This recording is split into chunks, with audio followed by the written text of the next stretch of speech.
Stars. 2013 के ICC champions trophy में भुवनेश्वर कुमार ने एक परफेक्ट डिलीवरी डाली थी एंड इट लुक लाइक ये डिलीवरी मैजिकल है, लेकिन ये नया नहीं है। In fact Bhuvneshwar Kumar is known as swing king of India क्योंकि वो ऐसी बॉलिंग में माहिर है। He is a master of swing but not the discoverer of it. Ball swing होती है ये हमें 1700 से ही पता था जब क्रिकेट फर्स्ट टाइम इंग्लैंड से इंडिया में आया, लेकिन आखिर ये स्विंग कहाँ से आती है? क्या बॉल सिंपली न्यूटन के लॉज को इग्नोर कर देती है, या फिर मे बी इसके पीछे का रीजन है बॉल की स्पिन? जैसे ये बॉल जो हाइट से गिरने के बाद में अपनी डायरेक्शन चेंज कर सकती है, जिसे हम मैग्नस इफेक्ट भी कहते हैं। ये गैस काफी स्मूथ है, लेकिन जो आंसर हमें चाहिए वो स्मूथ नहीं है।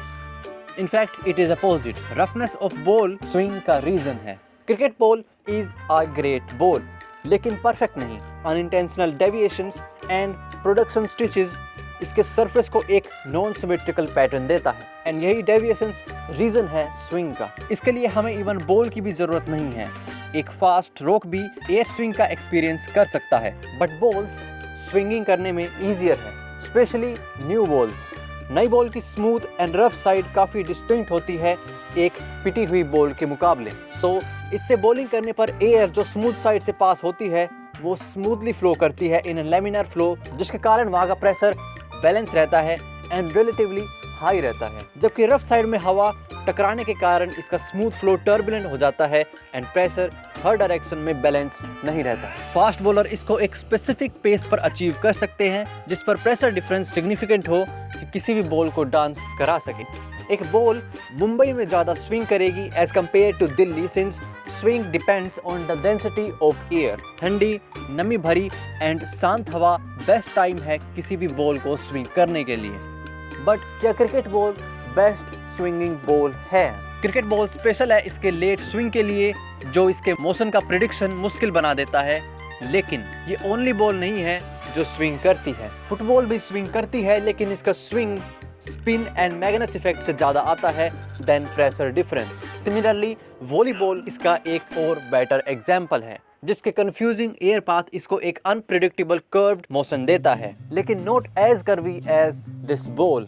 टेबल टेनिस बॉल ऐसे कर्व होती है जैसे इसे दुश्मनी है न्यूटन से, जबकि बेसबॉल गेम टोटली डिपेंडेंट है इस तरह की स्विंग के ऊपर। इसकी सीम क्रिकेट बॉल से ज्यादा प्रोनाउंस होती है, making it better at swinging.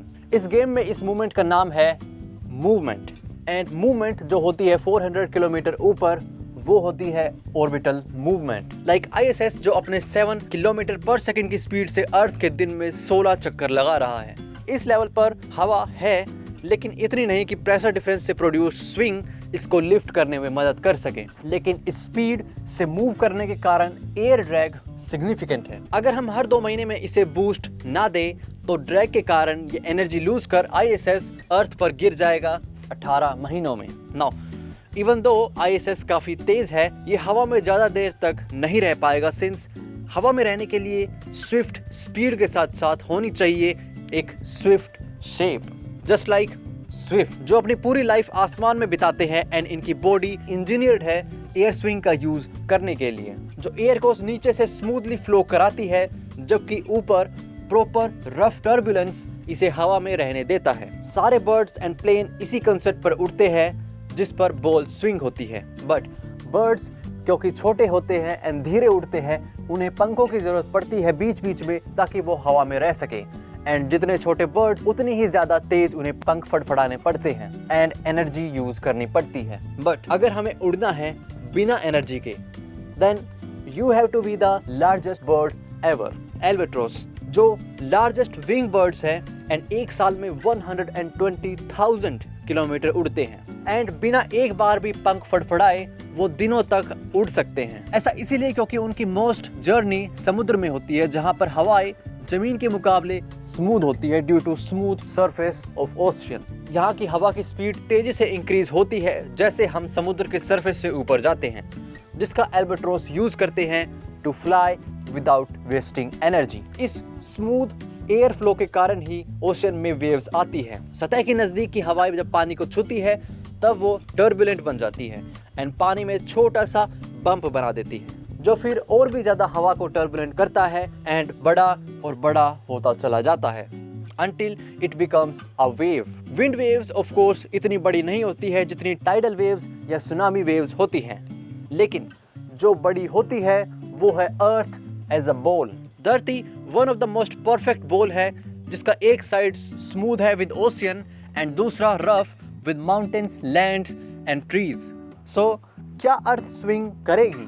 I mean no, अर्थ भले ही रफ है लेकिन इसकी रफनेस 1/1450 का रेशियो रखती है, जो कि स्मूदर है even the most polished cricket ball से भी, जिसका रेशियो 1/70 है। Earth is just too smooth to care and the fact कि most of the atmosphere earth के साथ में रोटेट करता है, कोई भी प्रेशर डिफरेंस का लार्ज लेवल पर बनना लिटरली इम्पॉसिबल है। लेकिन स्मॉल लेवल पर these changes can shape our world. सारे डेजर्ट जो अर्थ पर है वो इन्हीं रफनेस एंड टेरेंस के कारण बनते हैं, एंड स्पेशली हमारा थार डेजर्ट जो अरावली रेंज के इरोजन के कारण बना है। जब एक स्मूथ विंड के रास्ते में माउंटेन्स आती हैं तो वो टर्बुलेंट बन जाती हैं एंड उनका मोमेंटम टूट जाता है, जिसके कारण वो उस माउंटेन को इरोड कर सकती है and depending on the type of mountain वो किसी पर्टिकुलर डायरेक्शन में डायरेक्ट हो जाती है। एंड यही रीजन है अरावली हिल्स दिल्ली के लिए इतनी इंपॉर्टेंट है। थार से चलने वाली smooth, fast and hot airs Aravalli hills से टकराकर स्कैटर हो जाती है, जिसके कारण दिल्ली के अंदर डस्ट स्टॉर्म्स